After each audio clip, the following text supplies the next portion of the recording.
magpasawalang hanggan. Amen. Pansin po ang lahat at makinig sa pagpapahayag ng salita ng Diyos.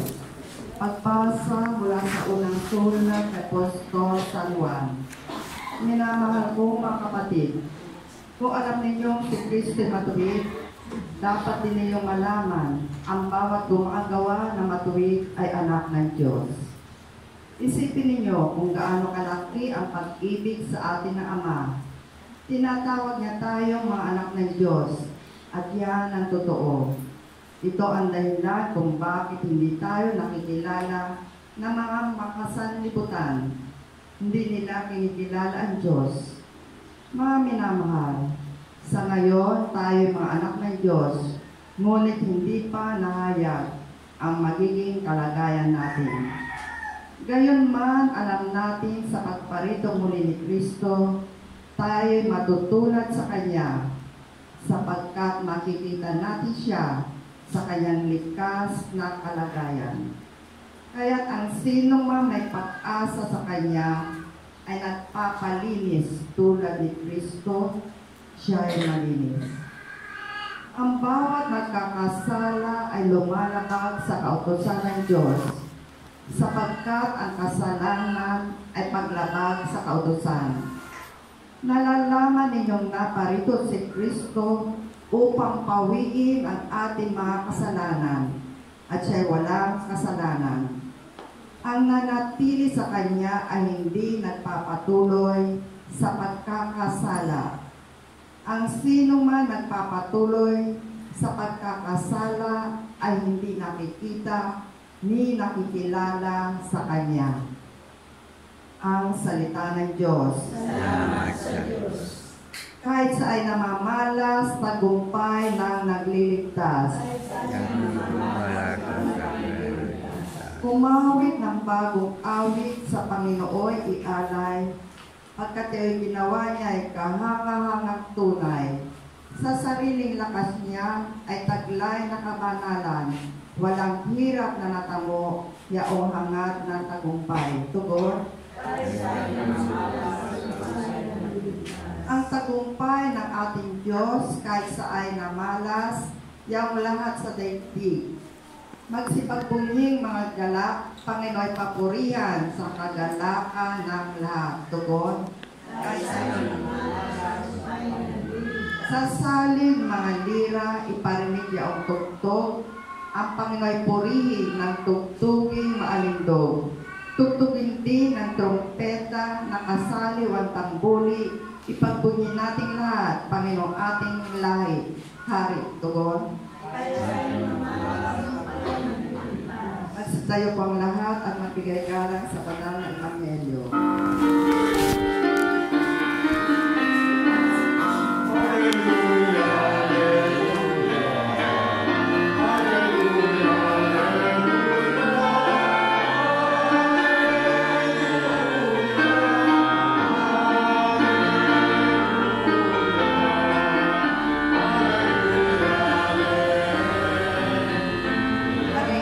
Diyos tayo sa salitang naging tao na naninirahan sa mundo.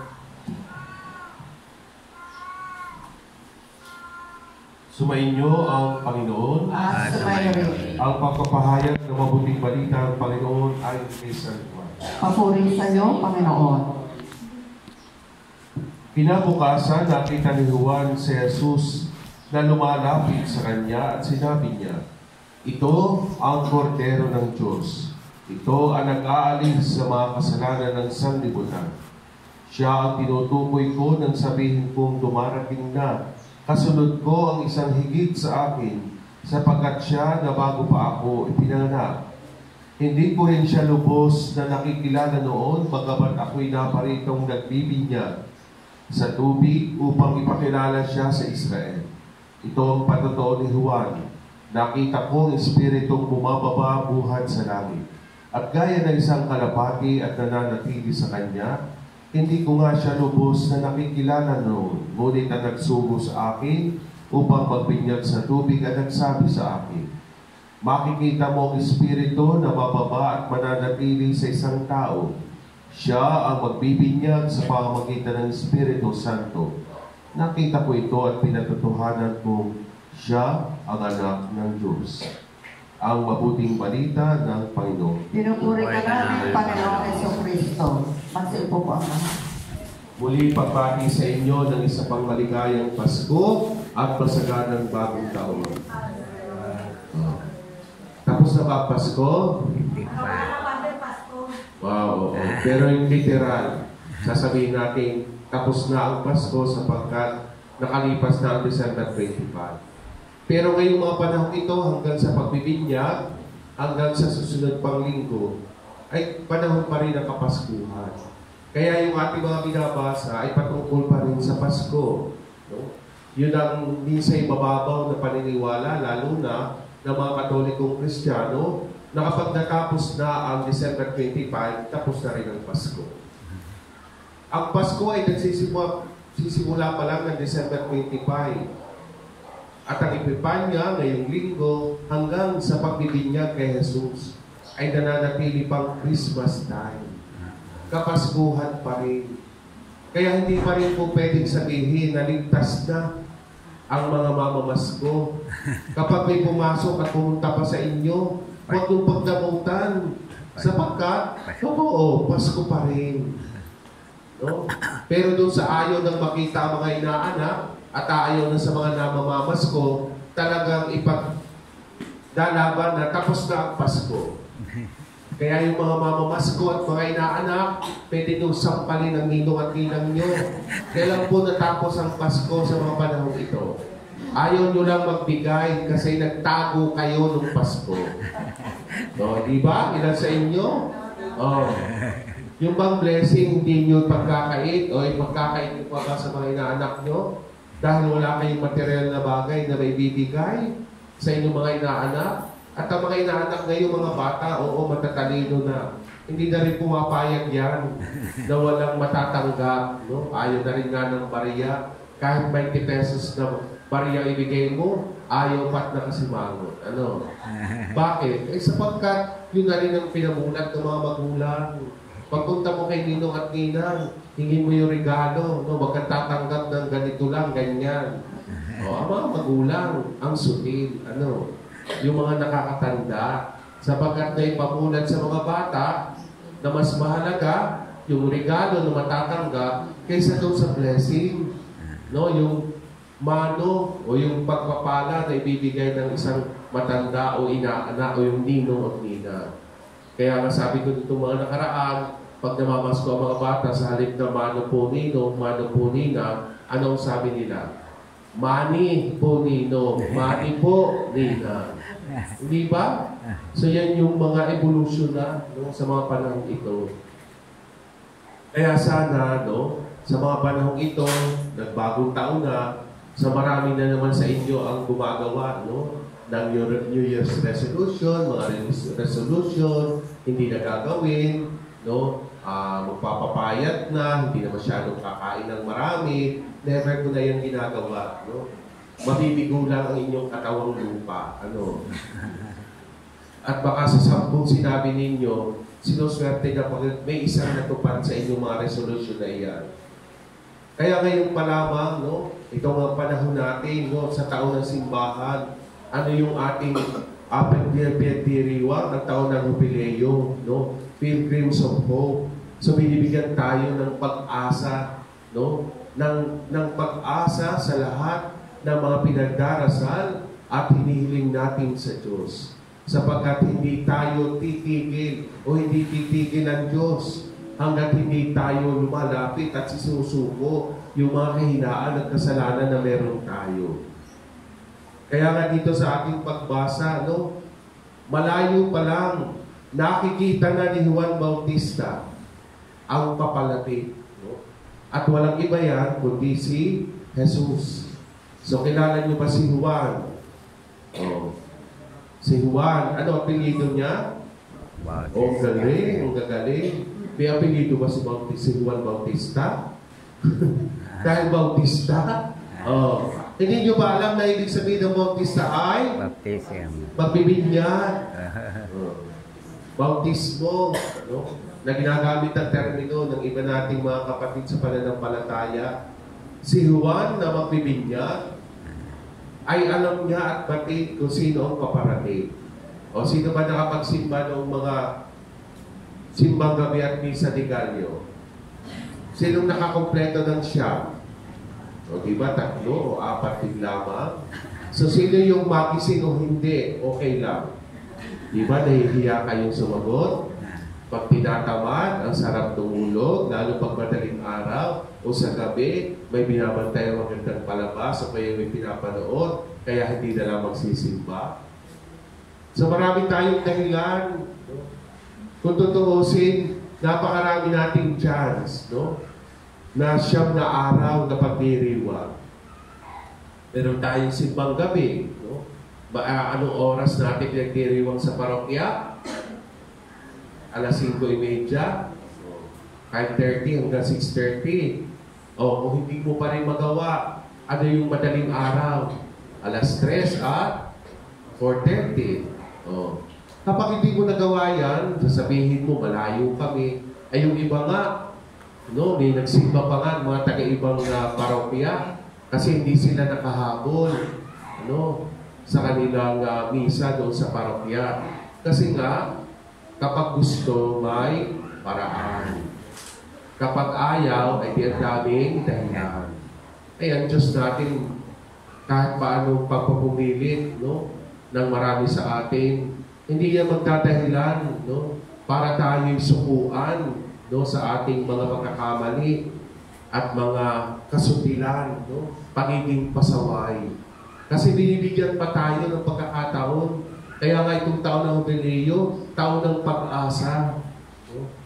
At dito pa lang, no, natatanaw na ni Juan Bautista ang paparating si Jesus na siyang ipinaghanda niya ng kanyang daraanan.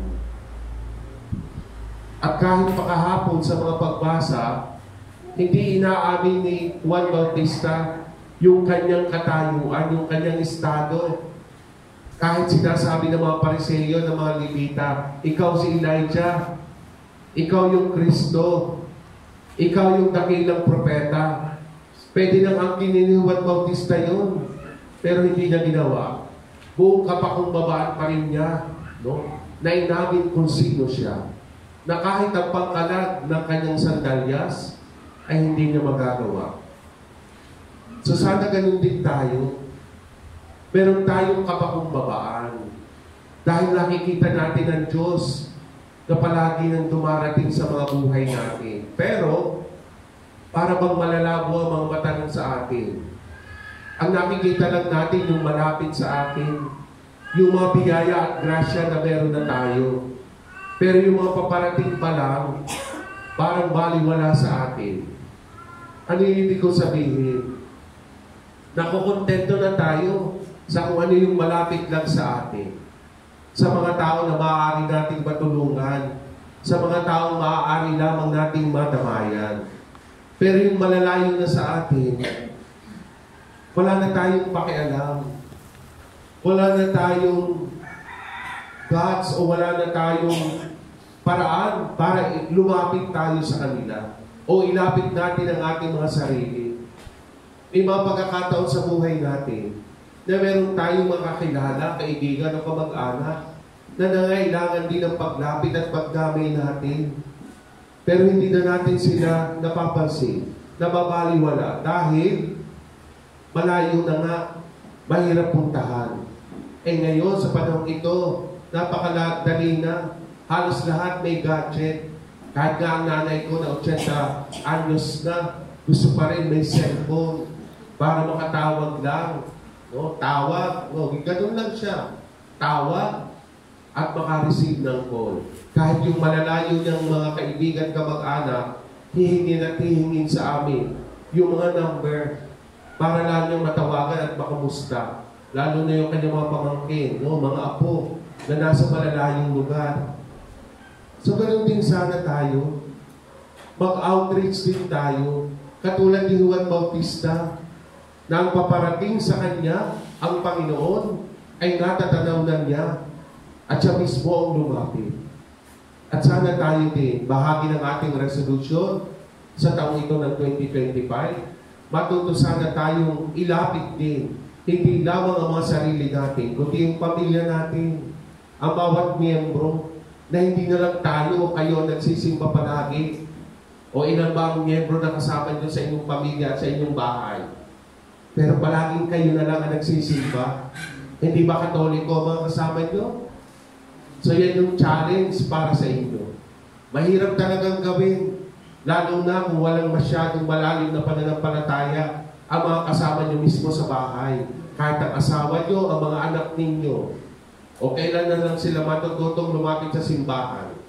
Pag tumig na ang paa, pag pagmimisahan na, ay yung pagmimisa at blessing, minsan pinatatamaran pa ng maraming miyembro ng pamilya. Ilang beses ko nang naranasan dito sa inyo, sa veterans, na kung kailan nililibig na sa kamalala pari na magpapablessing, na funeral blessing, yung kanina, o kung kailan pala ililibig, ngayon din lang magpapablessing. Yung nakaraan, ipapakremate yung oras din yun. Ano, akala nila may patagong pari? O lalo ngayon sa panahon ito, na nag-iisa lang ako sa may pang-schedule na kinuha. Parang alas 9, kayo at saka yung patay. O.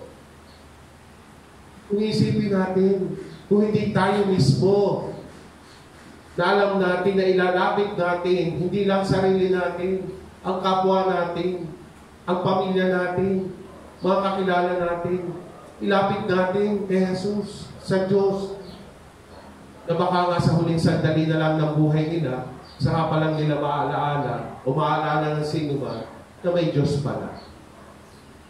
My dear friends, ang alaala o ang hatid ng taong ito ay pag-asa. Pag-asa sa ating lahat na mas mapalalim natin at mapalapit natin ang ating loob kasama ang pamilya, kasama ang iba, upang sa ganoon, mas mapalapit pa rin ang relasyon natin sa Diyos, sapagkat mas kinikilala natin siya kahit malayo ang tanaw natin sa Kanya. Amen? Amen. Magsitayo po na.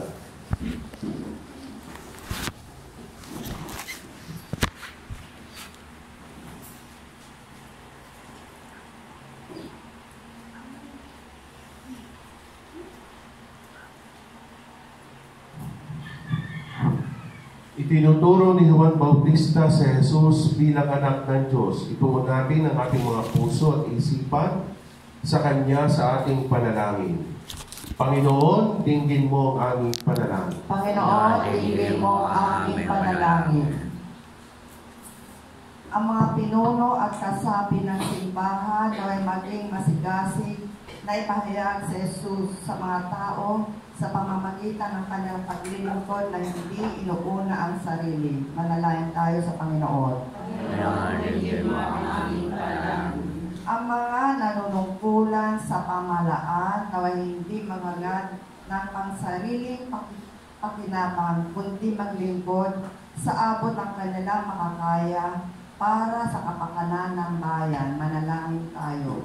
Panginoon, bigyan mo ang ang mga magulang naway maunawaan na sa pamamagitan ng pagtuturo nila ng pananampalataya sa kanilang mga anak ay natutupad nila ang kanilang natatanging misyon na akayin ang mga tao patungo kay Jesus. Manalangin tayo sa Panginoon.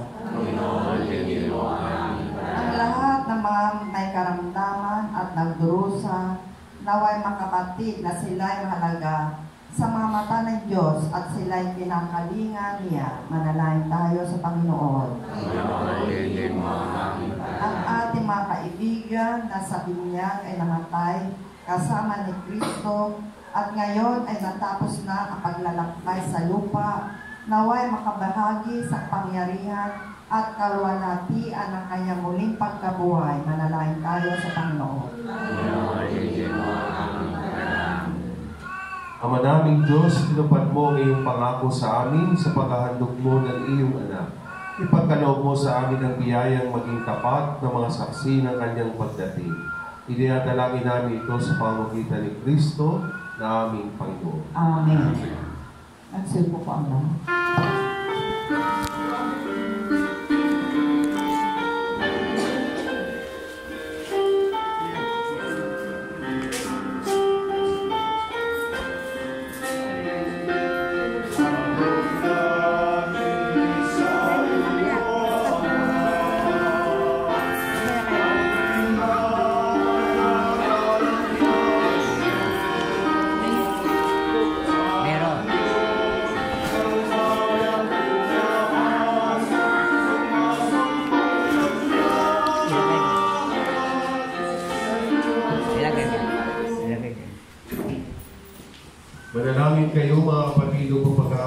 kalugdan ng Diyos, Amang makapangyarihan. Tanggapin nawa ng Panginoon, ito pagkain sa iyong mga kamay, sa kapulihan karangalan, sa ating kapakinabangan, at sa buong sambayan ng iyong banal. Ama naming lumikha, tanggapin mo ang aming mga ihahaing mga alay, upang ang pag-ibig mong aming ipinagdiriwang ay siya namin ngayong mapagsalusaluhan. Sa pamagitan ng Jesucristo, kasama ng Espiritu Santo, magpasawalang hanggan. Amen. Sumainyo ang Panginoon. At sumayuri. Itaas sa Diyos ang inyong puso at diwa. Tinaas na namin sa Panginoon. Pasalamatan natin ang Panginoong ating Diyos. Marapat na siya ay pasalamatan. Ama naming makapangyarihan, tunay ngang marapat na ikaw ay aming pasalamatan.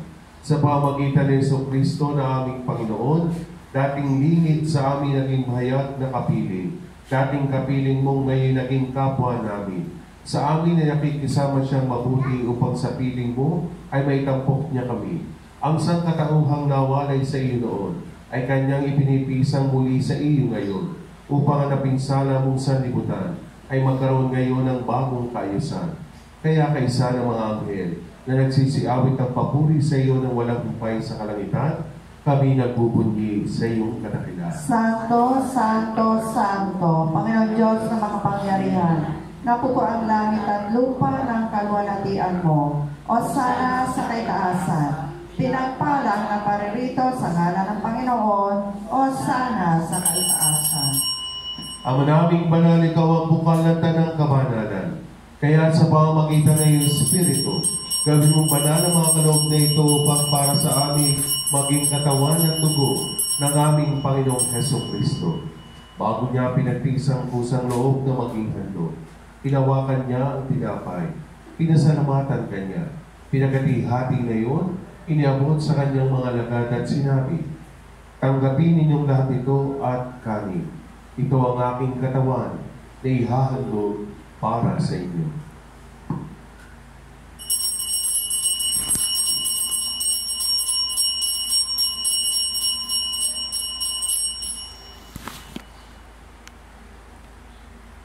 Gayun din naman matapos na ang hapunan, hinawakan niya ang kalis, muli kanyang pinasalamatan, iniabot niya ang kalis sa kanyang mga lagad at sinabi, tanggapin ninyong lahat ito at inumin. Ito ang kalis ng aking dugo, ng bago at walang hanggang tipan. Ang aking dugo na ibubuhos para sa inyo at para sa lahat. Sa pagpapatawad ng mga kasalanan, gawin niyo ito sa pag-alaala sa akin.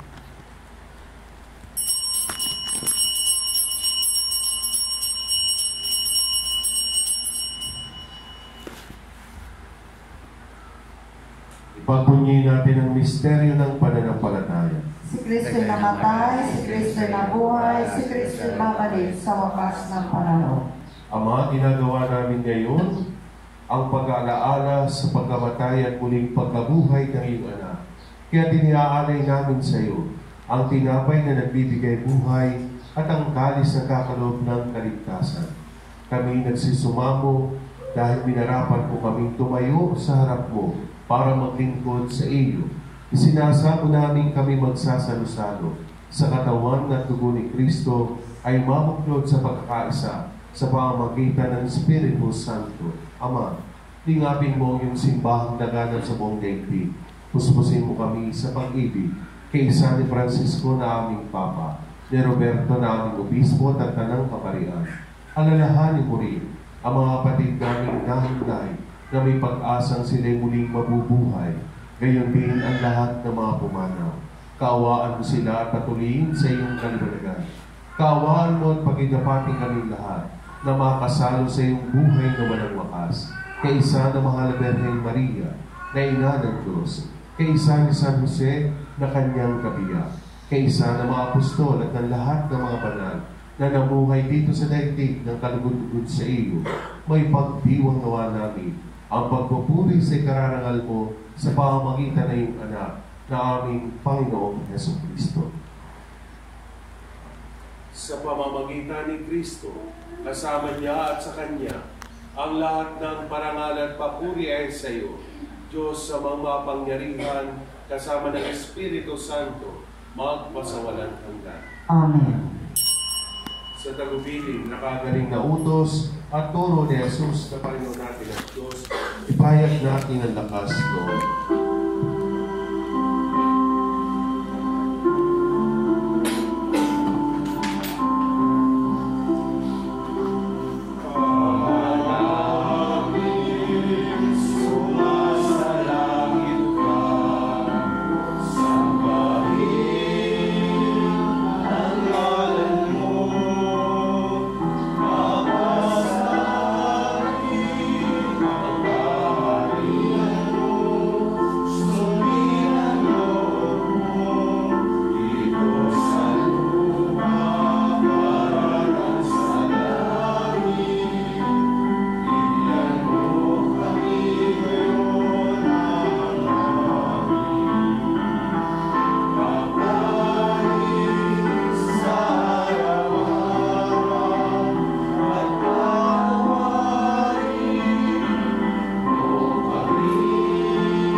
Hinihiling namin kami, Adya, sa lahat ng masama, pagkalooban ng kapayapaan araw-araw, iligtas sa kasalanan, at ilayo sa lahat ng kapahamakan, samantalang aming pinananamikan ang dakilang araw ng pagpapahayag ng tagapagligtas namin si Jesucristo.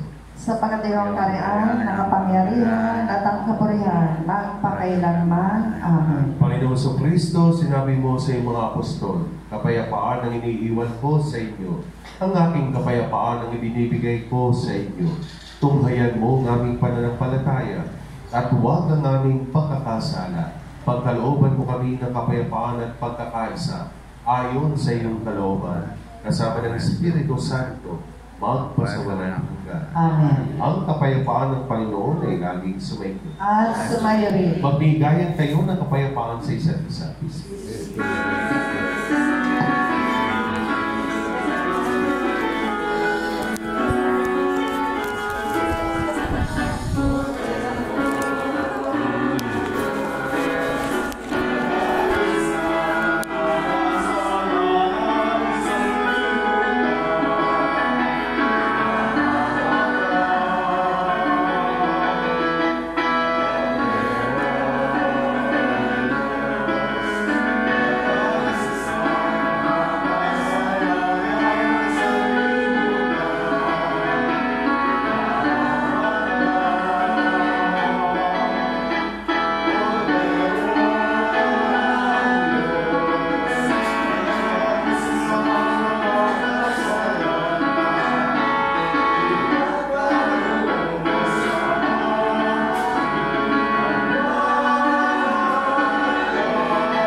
Ito ang kordero ng Diyos.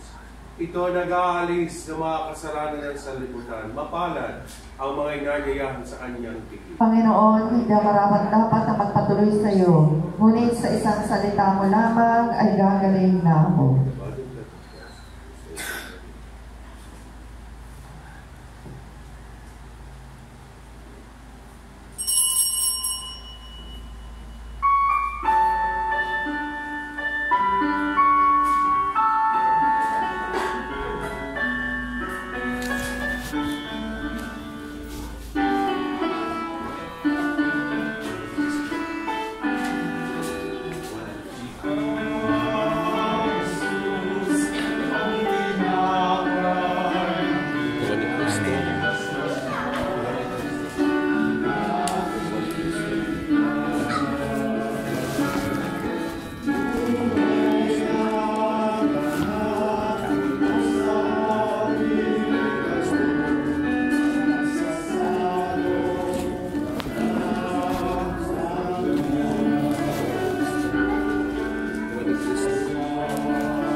Ama naming mapagmahal, ang pinagkaloob mong aming pinagsaluhan ay mapakinabangan nawa namin araw-araw upang sa pagtanggap namin sa iyong ibinigay, kami pagkinapating mong maging hain sa iyo kailanman sa pamamagitan ng Jesucristo kasama ng Espiritu Santo, magpasawalang hanggan. Amen.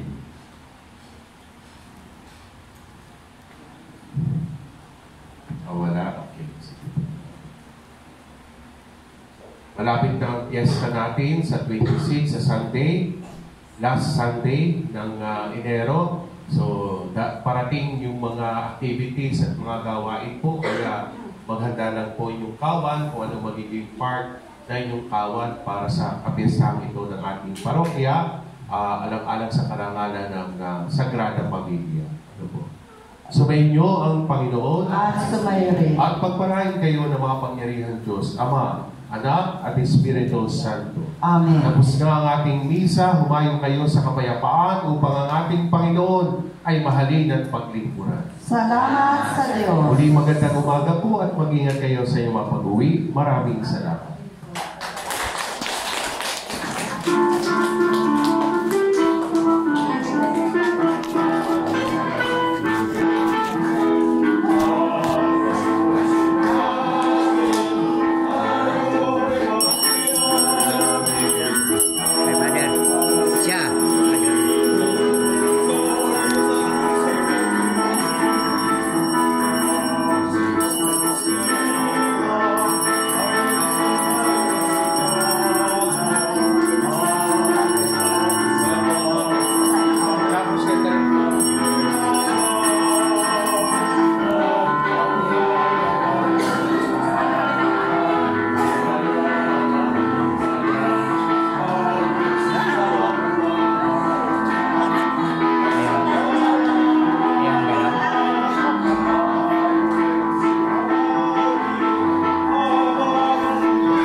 Kasi may nakaharang.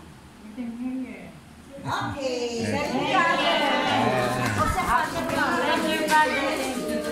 Siapa?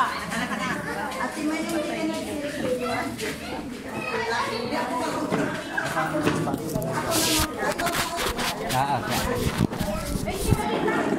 Merenda pada. Merenda.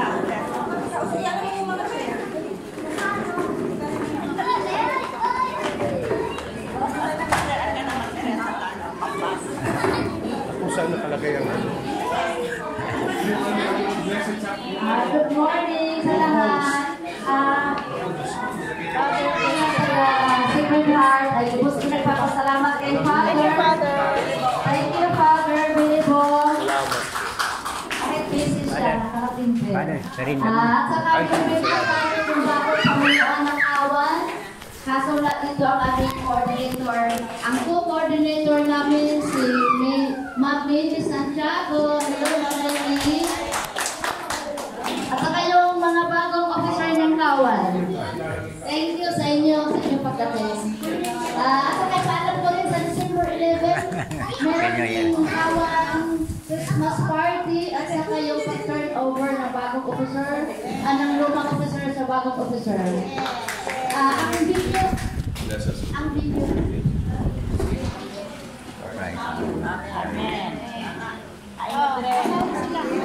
ang video pala ay sa chapter,